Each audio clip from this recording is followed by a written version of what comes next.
हरिः ओम्। सहनावतु सहनौ भुनक्तु सह वीर्यं करवावहै तेजस्विनावधीतमस्तु मा विद्विषावहै। ओम शांति शांति शांति। शंकरं शंकराचार्यं केशवं बादरायणं सूत्रभाष्य कृतौ वन्दे भगवन्तौ पुनः पुनः। ईश्वरो गुरुरात्मेति मूर्ति इदविभागिने व्योमवद्व्याप्तदेहाय दक्षिणामूर्तये नमः। ओम शांति शांति शांति।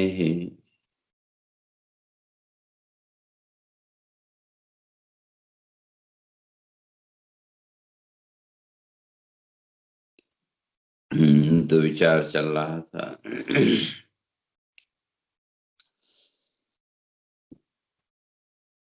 तो इस कर्म बंधन से व्यक्ति कैसे मुक्त हो, अर्थात इस कर्म बंधन से मुक्त हो करके मोक्ष की स्थिति तक कैसे व्यक्ति पहुंच सकता है, तो भगवान उसकी चर्चा करके आए थे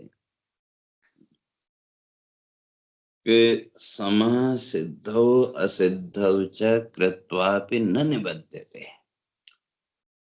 जिसके मन की स्थिति समः सिद्धौ असिद्धौ च, सिद्धि और असिद्धि अर्थात सफलता और असफलता दोनों ही स्थितियों में समान है। तो ऐसा जो साधक है, कहते हैं कृत्वापि न निबध्यते, उस संसार के लौकिक कर्मों को करता हुआ भी न निबद्धते, उसके बंधन में नहीं बनता। अर्थात ऐसा साधक कर्म करते हुए तो दिखेगा, लेकिन उसका अंदर से उसके साथ किसी प्रकार का कोई राग द्वेषात्मक वृत्ति है ही नहीं।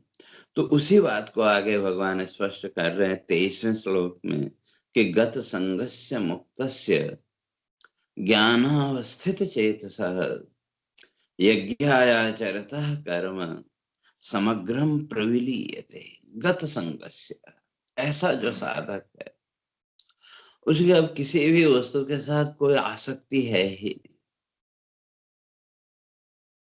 न कर्म के प्रति आसक्ति न कर्म फल के प्रति आसक्ति।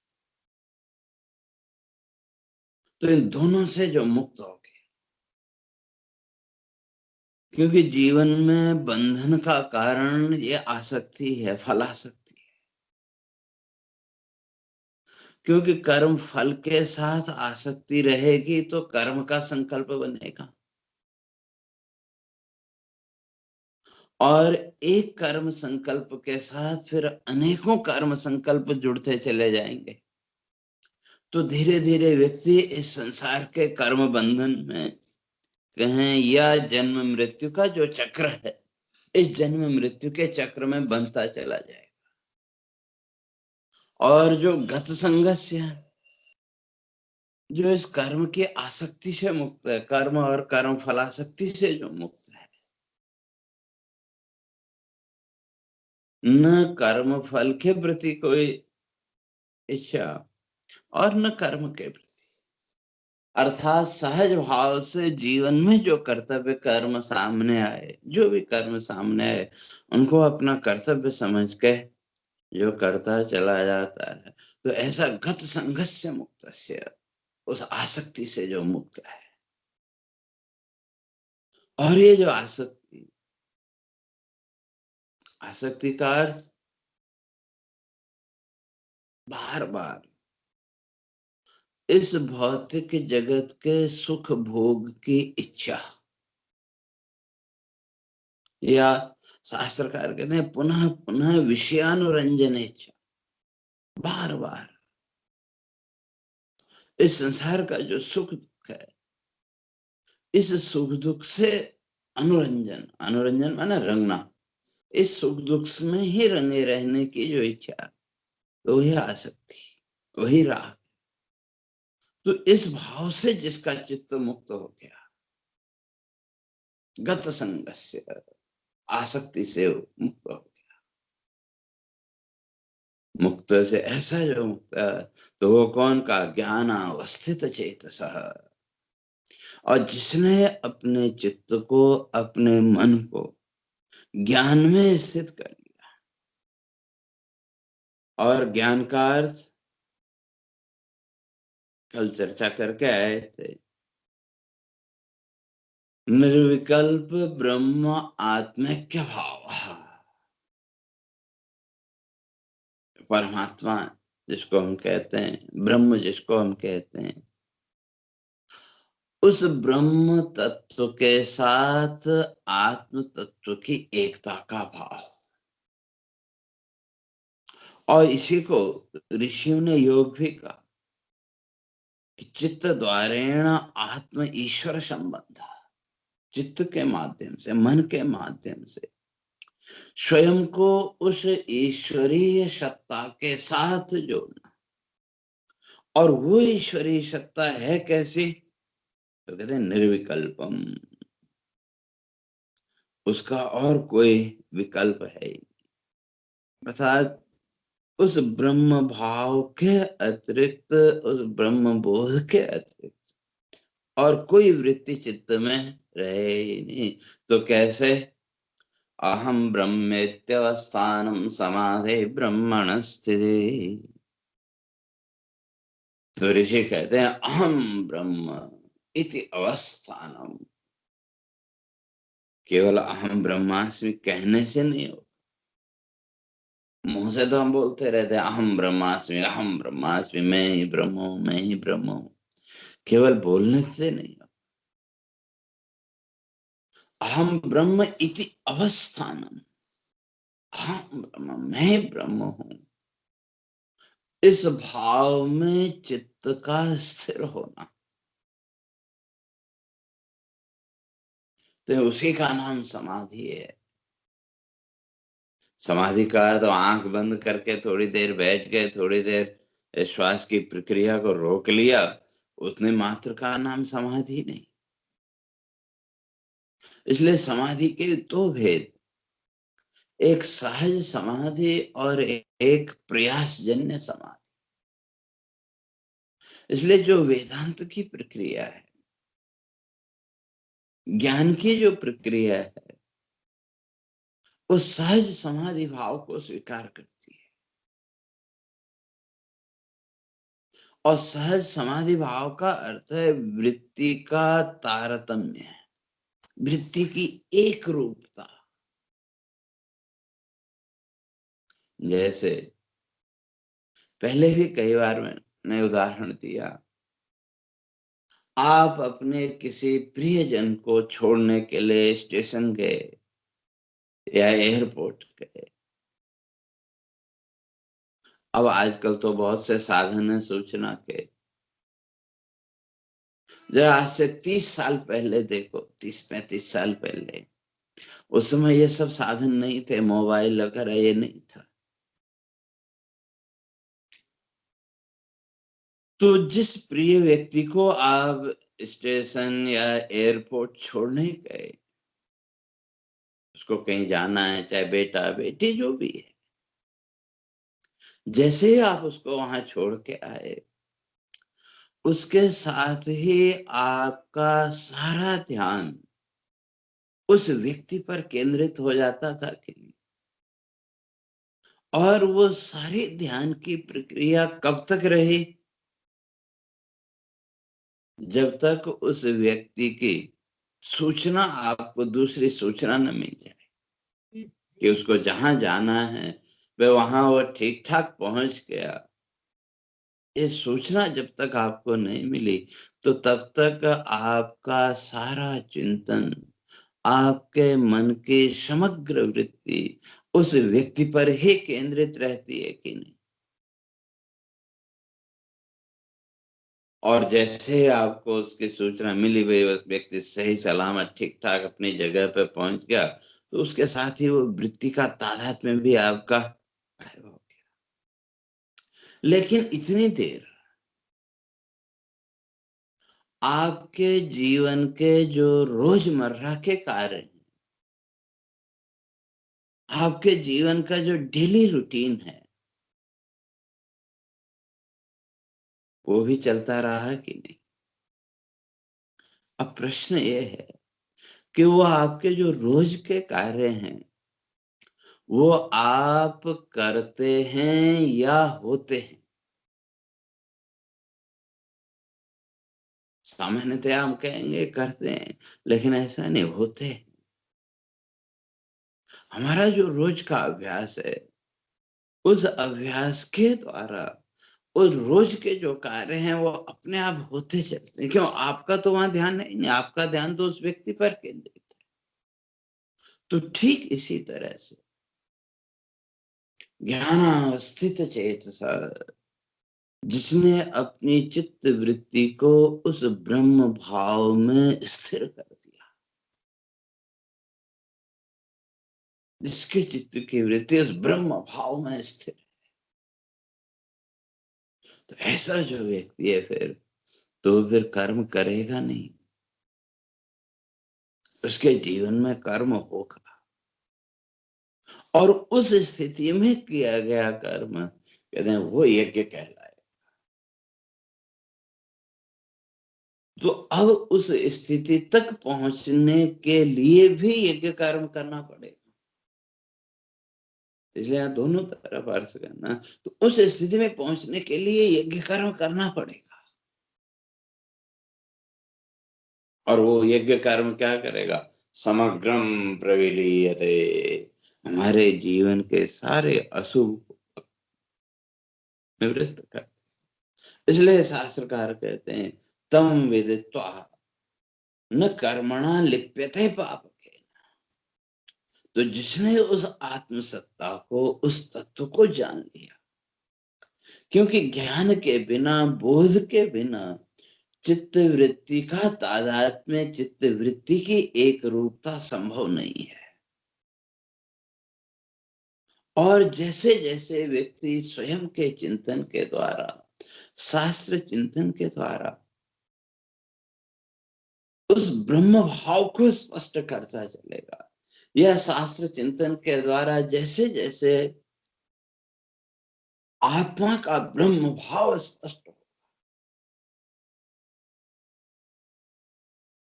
तो वैसे वैसे न लिप्यते, तो वो जो साधक है उस संसार के कर्म बंधन से मुक्त होता चला जाए।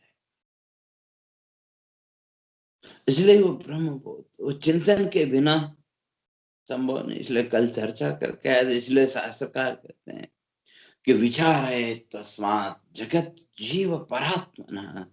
इसलिए जो साधक है, जो विचारशील व्यक्ति है, उसको इन तीन बातों का विचार करना चाहिए। किसका? तो जगत जीव परात्मना, संसार का। और जिसको हम जीव कह रहे हैं, जीव का और परमात्मा का। तो उस विचार का फल क्या होगा? जगत भाव जीव भाव बात है।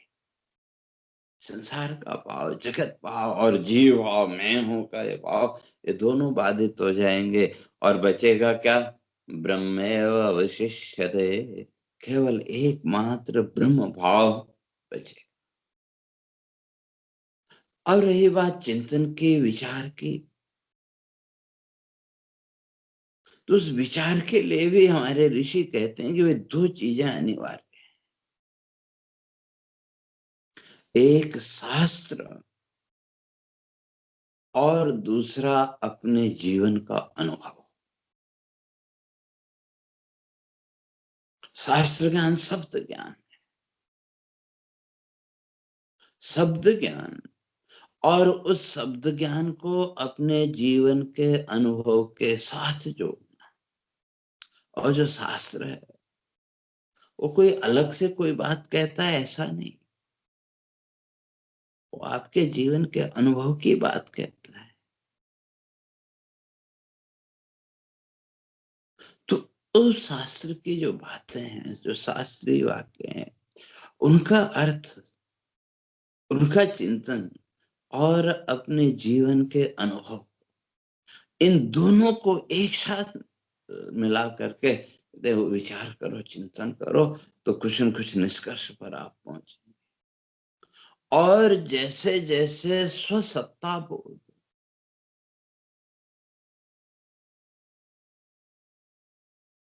अभी तक तो हमने आत्मा को कहीं अलग मान लिया, वो नहीं, बल्कि शास्त्र ने जो भी आत्म तत्व के लक्षण किए, जो भी ब्रह्म तत्व के लक्षण बताए, उन सारे लक्षणों को स्वयं के साथ, इस आत्म सत्ता के साथ जोड़ करके विचार करना।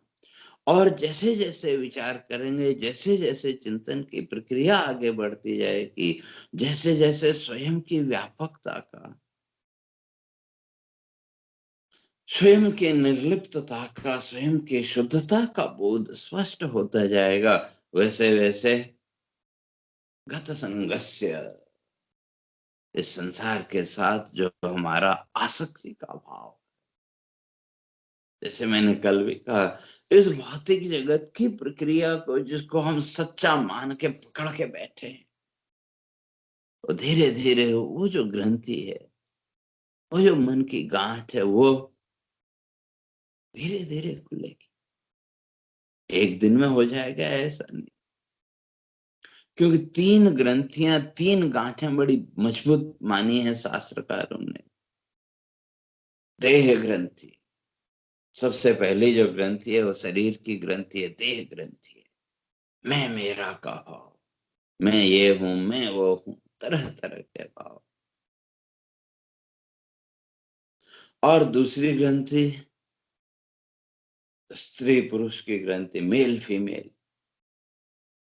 और तीसरी ग्रंथि घर परिवार की ग्रंथि।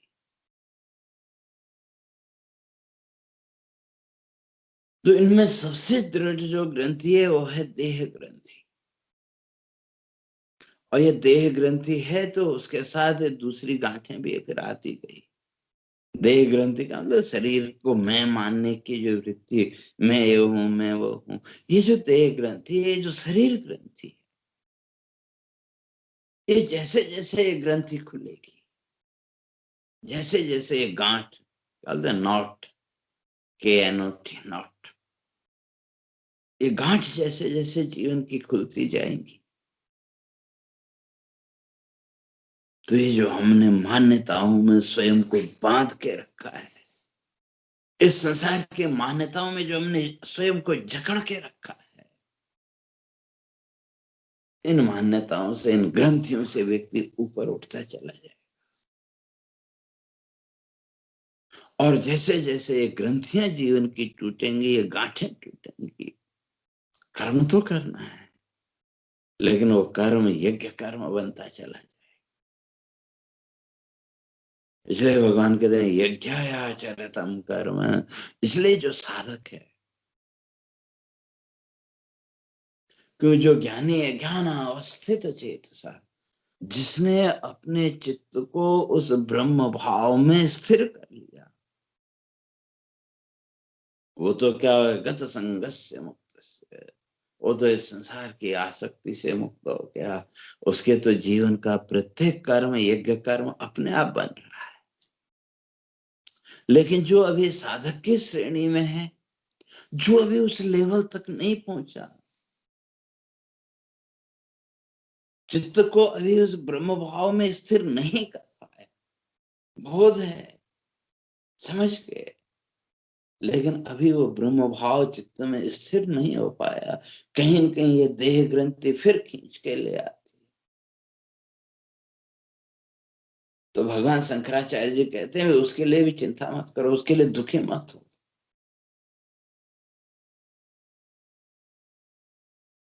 तो इसलिए कोई बात नहीं, जब तक शरीर है कहीं न कहीं वो देह भाव भी रहेगा, लेकिन उस देह भाव में कितनी देर रहना। मना केव संश्रये देह संस्थाम, कहते हैं मना क्षण भर के। तो कैसे? तो कहा पथिक इव, जैसे यात्री है, यात्री की तरह। मना के संश्रय देह संस्थान, क्षण भर के लिए, थोड़ी देर के लिए शरीर भाव में आओ, कोई बात, लेकिन अगले ही क्षण कहते हैं फिर वही ब्रह्म भाव, वही ब्रह्म चिंतन की प्रवृत्ति आरंभ हो जाए। तो उदाहरण दिया पथिक की यात्री की तरह। जैसे आप कहीं यात्रा में जा रहे हैं, कहीं जाना है आपको, तो रास्ते में रुकना भी पड़ता है कि पैदल जा रहे हो, बीच में भोजा है, थक गए, थकान से हुई, तो कहीं थोड़ा सहारा मिला तो आदमी खड़ा हो जाता है, थोड़ा सहारा लेके 5-7 मिनट। या आप गाड़ी से जा रहे हैं, कार से जा रहे हैं, तो बीच में रास्ते में रुकते हैं कि नहीं,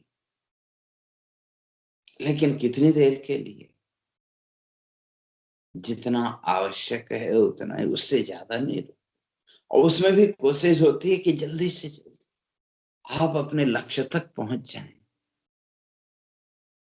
उसी तरह से भगवान शंकराचार्य जी कहते हैं कोई बात नहीं, इस देह भाव में आ जाओ, कोई दिक्कत नहीं, क्योंकि जब तक शरीर है कहीं न कहीं ये देह भाव भी बैठा हुआ है, ये देह भाव भी आपको खींचेगा। लेकिन यहाँ कितनी देर रहे? मना केवल संश्रय, थोड़ी देर के लिए, क्षण भर के लिए, लेकिन अगले ही क्षण फिर अपनी वृत्ति को, फिर अपने चिंतन को उस ब्रह्म सत्ता के साथ, उस ब्रह्म भाव के साथ जोड़। तो इस तरह से यज्ञायाचरतम कर्म, तो आपका जीवन का कर्म यज्ञ कर्म। तो इसलिए जो जिसने अपने चित्त को ज्ञान अवस्थित चेतसा अहम ब्रह्म इति अवस्थानम, अहम ब्रह्मास्मि, इस भाव में अपने मन की वृत्ति को जिसने स्थिर कर दिया, उसके जीवन का प्रत्येक कर्म यज्ञ कर्म बन गया। और जो अभी वहां उस भाव तक नहीं पहुंचा, कहते हैं उसको यज्ञायाचरतम कर्म, उसको यज्ञ भाव से कर्म करना चाहिए। प्रत्येक कर्म के साथ यज्ञ का भाव होना चाहिए। और यज्ञ भाव का अर्थ तन्मे मनः शिव संकल्पमस्तु, तरह तरह का जितने भी कर्म है, प्रत्येक कर्म के साथ क्या भाव हो? ये भौतिक सुख का भाव नहीं, सांसारिक सुख का भाव नहीं, संसार के यश प्रतिष्ठा का भाव नहीं, बल्कि तन्मे मनः शिव संकल्पमस्तु। ये वो जो कर्म है, वो जो भी कर्म हम करने जा रहे हैं, उस कर्म से क्या हो? मे मनः शिव संकल्पमस्तु, मेरा मन शिव संकल्पमस्तु, पुण्य संकल्पों से युक्त। और पुण्य संकल्प वही ब्रह्म संकल्प, ब्रह्म भाव, उस भाव से युक्त। और वहां तक अभी आप नहीं पहुंच पाए तो भी हमारे ऋषियों ने मार्ग बतलाया। आप लोग मंत्र बोलते हैं कि सर्वे भवन्तु सुखिनः, सर्वे सन्तु निरामया, सर्वे भद्राणि पश्यन्तु मा कश्चित् दुःखभाग् भवेत्। तो ये जो मंत्र है, हमारी जो संस्कृति है, संस्कृति का ये सर्वश्रेष्ठ मंत्र है। ये हमारी संस्कृति की सर्वश्रेष्ठ, हमारी जीवन दृष्टि, हमारे चिंतन की दृष्टि है। इतनी पवित्र और इतनी शुद्ध जीवन दृष्टि और कहीं नहीं मिल सकती। तो क्या कहता है? सर्वे भवन्तु सुखिनः। ठीक है, अभी उस ब्रह्म भाव तक चित्त की वृत्ति नहीं पहुंच पाई, कोई बात नहीं। तो जीवन का प्रत्येक कर्म यज्ञ कर्म बनेगा कैसे? सर्वे भवन्तु सुखिनः। प्रत्येक कर्म के साथ भाव क्या हो? सर्वे भवन्तु सुखिनः, सब सुखी हो।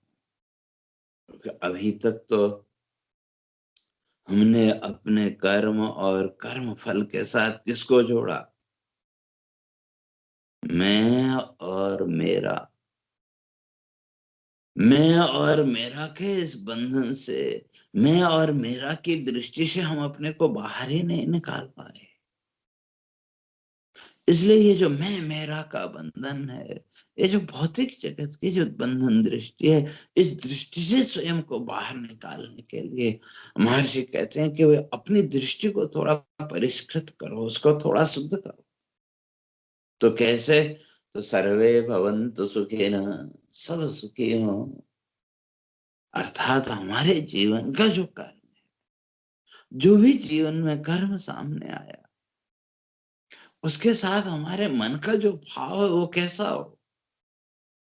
महर्षि कहते हैं सर्वे भवन्तु सुखिनः, सब सुखी। संसार के हर एक प्राणी को सुखी कर पाना किसी के लिए भी संभव नहीं है। यहाँ तक कि ईश्वर के लिए भी संभव नहीं है कि वो सबको संतुष्ट कर सके। उदाहरण के लिए देखो, भगवान राम के जीवन को देखो, कृष्ण के जीवन को देखो। उन्होंने कोशिश की, लेकिन हर एक को संतुष्ट कर पाए हों, संभव नहीं। कहीं न कहीं कोई न कोई शिकायत तो है। उसी तरह से आप भी देखें, आपके घर परिवार में जिसको भी अपना माना, कोशिश आप करते हैं, लेकिन क्या आप हर एक को संतुष्ट कर पाए? ये कभी संभव ही नहीं। लेकिन ये भावना तो रख सकते हैं कि सर्वे भवन्तु सुखिनः। हमारे जीवन में जो कर्म आया, उस कर्म के साथ हमारा भाव क्या हो? मंत्र कहता है सर्वे भवन्तु सुखिनः, सब सुखी हो। अर्थात हमारा जो कर्म है किसी भी प्राणी के जीवन में दुख का कारण न बने। ये भाव अगर चित्त का दृढ़ हो गया तो आपके जीवन का प्रत्येक कर्म यज्ञ कर्म बन जाएगा। सर्वे भवन्तु सुखिनः, सर्वे सन्तु निरामया। आमय बोलते हैं रोग। मंत्र का सर्वे सन्तु निरामया, ये दूसरी दृष्टि। इसलिए जीवन दृष्टि है हमारा। ऋषि बताते हैं कि ये जीवन दृष्टियां अगर हमारे जीवन में हैं, ठीक है, ज्ञान अवस्थित चेतसा, अभी वो नहीं हुआ, उस स्थिति में नहीं पहुंचे, कोई बात नहीं। लेकिन ये जीवन दृष्टि अगर जीवन में आ जाए, सब सुखी है। केवल मुंह से बोलने से नहीं, अंतर मन का भाव होना चाहिए। लोग बाग आजकल प्रार्थना करते हैं कि सुखी बसे संसार सब, दुखिया रहे न कोई। यह अभिलाषा हम सबके भगवान पूरी होए। लेकिन केवल मुंह से बोलने से नहीं होगा, भाव बनना चाहिए। हमारे अंतर मन का वो भाव बनना चाहिए। केवल वो भगवान के सामने प्रार्थना कर दे, उतने मात्र से काम नहीं चलेगा। प्रत्येक कर्म के साथ, जीवन के प्रत्येक कर्म के साथ ये भाव हमारे अंदर प्रकट हो, तो हमारे जीवन का प्रत्येक कर्म यज्ञ कर्म बन जाएगा। सर्वे भवन्तु सुखिनः, सर्वे सन्तु निरामया। फिर आगे दूसरी जीवन दृष्टि महर्षि बताते हैं सर्वे सन्तु निरामया। सभी प्राणी कैसे हो? निरामया। आमय ने रोग, और निरामय माने रोग से रहे। अर्थात संसार के जितने भी प्राणी हैं, हमारा जो कर्म है किसी भी प्राणी के जीवन में रोग का कारण न बने। और ये जीवन दृष्टि अगर जीवन में आ जाए व्यक्ति के, तो सारा समाज, सारा संसार सुखी हो जाए। लेकिन जिनकी बुद्धि वृत्ति में कुटिलता है, तो वो तो क्या सोचते, भाई मैं सुखी रहूं, बाकी तो सारा संसार मरता है तो मरे, लेकिन मैं सुखी रहूं।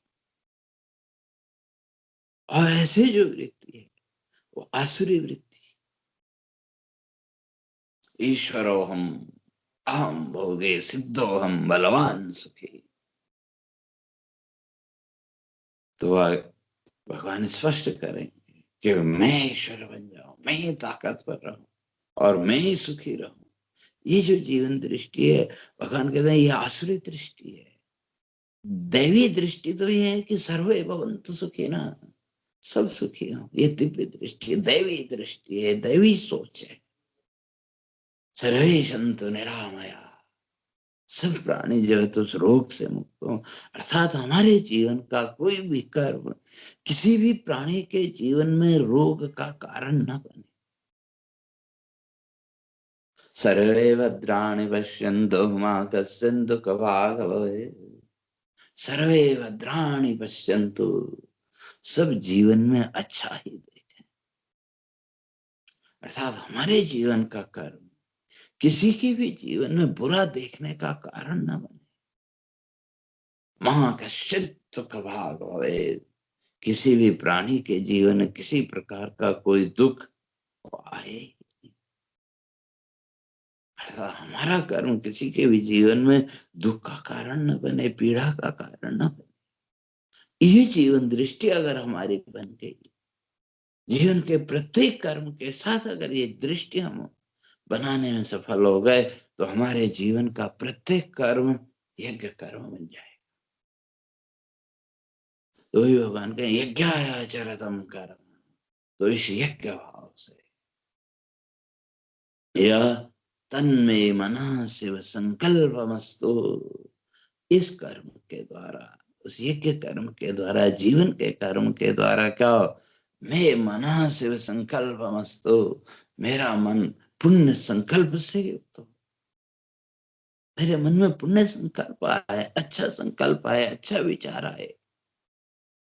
तो अच्छे विचार का अर्थ है यहाँ मोक्ष का विचार, संसार बंधन का विचार नहीं। लेकिन मनुष्य ने तो यहाँ यज्ञ कर्म भी किए, लौकिक जगत में यज्ञ कर्म भी किए, लेकिन उसके साथ कहीं न कहीं इसी संसार की फलाशा को, बेटे का ऐसा हो, बेटी का ऐसा हो, उससे भी थोड़ा आगे बढ़े तो मरने के बाद, मृत्यु के अनंतर की चिंता कि मरने के बाद ऐसा, मरने के बाद क्या होगा क्या नहीं होगा वो कौन जानता है। लेकिन हमने अपनी कल्पनाओं को, हमने अपने मन की वृत्तियों को तो इसी संसार भाव में बांध के रखा है।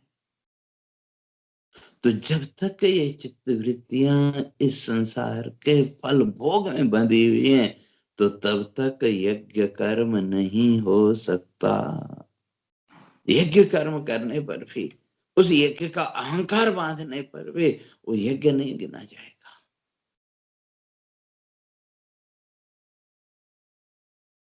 इसलिए शास्त्रकार कहते हैं यज्ञो वे भुवन ज्येष्ठ, इस संसार में सर्वश्रेष्ठ अगर कोई कर्म है वो है यज्ञ कर्म।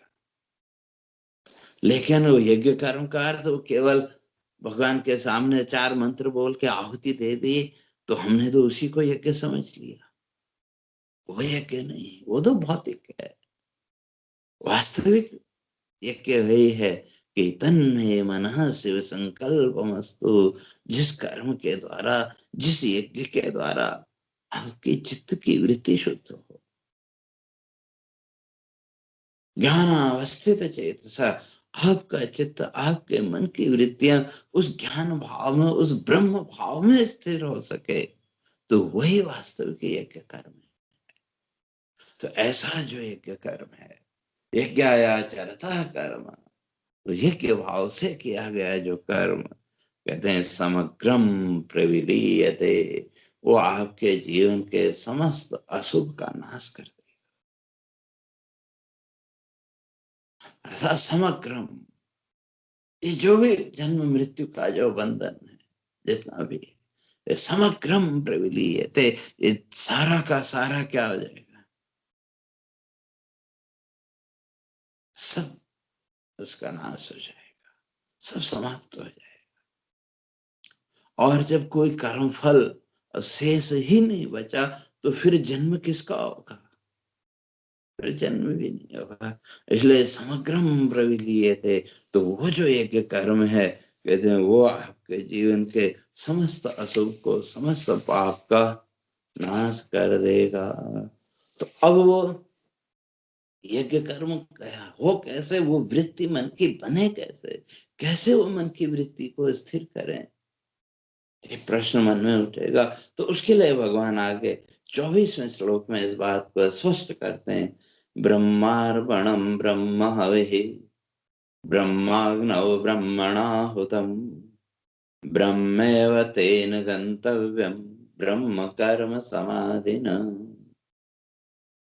ब्रह्मार्पणम ब्रह्म हविः ब्रह्माग्नौ ब्रह्मणाहुतम्, ब्रह्मार्पणम, जो कुछ भी जीवन में कर क्या, उसके साथ भाव क्या हो, ब्रह्मार्पण, उसी परमात्मा को अर्पण कर।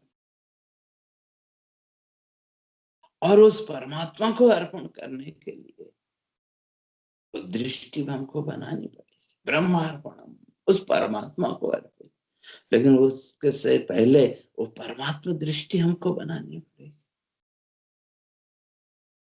और वो जो ईश्वरीय दृष्टि है, उस परमात्मा दृष्टि के लिए बहुत ज्यादा कुछ करने की जरूरत नहीं। हमारे ऋषियों ने बड़ा सरल तरीका हमको दिया, बहुत सरल प्रक्रिया हमारे जीवन के साथ जोड़ती, लेकिन हमने उस तरफ कभी ध्यान नहीं दिया।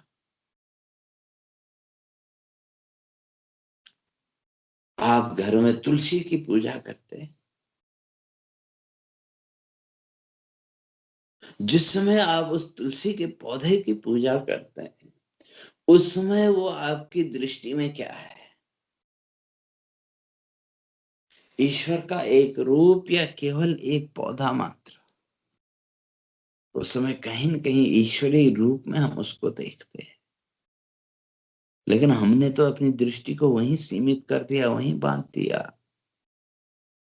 तुलसी के पौधे में जब ईश्वर का रूप हो सकता है, ईश्वर का निवास हो सकता है, तो जो दूसरी वनस्पतियां उनमें नहीं हो सकता क्या? लेकिन हमने अपनी दृष्टि को इतना व्यापक किया ही नहीं। हमने तो अपनी दृष्टि को इन लौकिक मान्यताओं में ही बांध के रखा है। इन लौकिक मान्यताओं से हम अपने आप को ऊपर उठा ही नहीं पाए। इसलिए हमारे ऋषियों ने चिंतन की दृष्टि से उस ब्रह्म भाव को दृढ़ करने के लिए बड़ी सरल प्रक्रिया बता दी। उसके लिए कोई बहुत बड़ी साधना की जरूरत नहीं, केवल थोड़ा सा चिंतन की जरूरत है, थोड़ा सा विचार की जरूरत है। और जब वो ब्रह्म दृष्टि बन गई, वो ईश्वरीय दृष्टि बन गई, तो ब्रह्मार्पणम, तो जीवन के प्रत्येक कर्म ब्रह्मार्पणम, उस ईश्वरीय सत्ता को अर्पित होगा।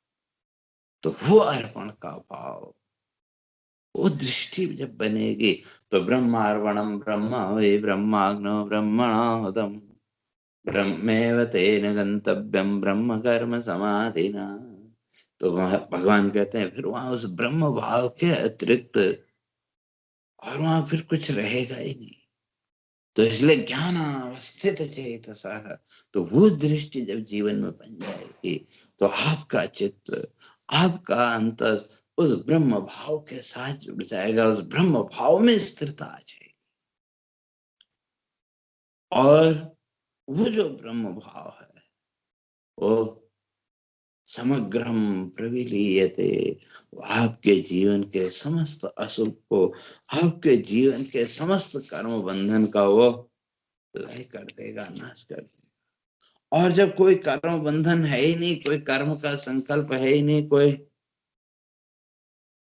अपेक्षा है ही नहीं, फलाकांक्षा है ही नहीं, तो फिर जन्म किसका होगा, फिर जन्म भी नहीं होगा। और जब जन्म नहीं है तो मृत्यु भी नहीं। इसलिए साधक धीरे धीरे इस ब्रह्म भाव के द्वारा, इस आत्म भाव के द्वारा इस संसार के जन्म मृत्यु के बंधन से हो जाए। तो कैसे वो भाव बने और कैसे वो यज्ञ कर्म जीवन में हो, तो उसकी चर्चा क्रमशः आगे करेंगे।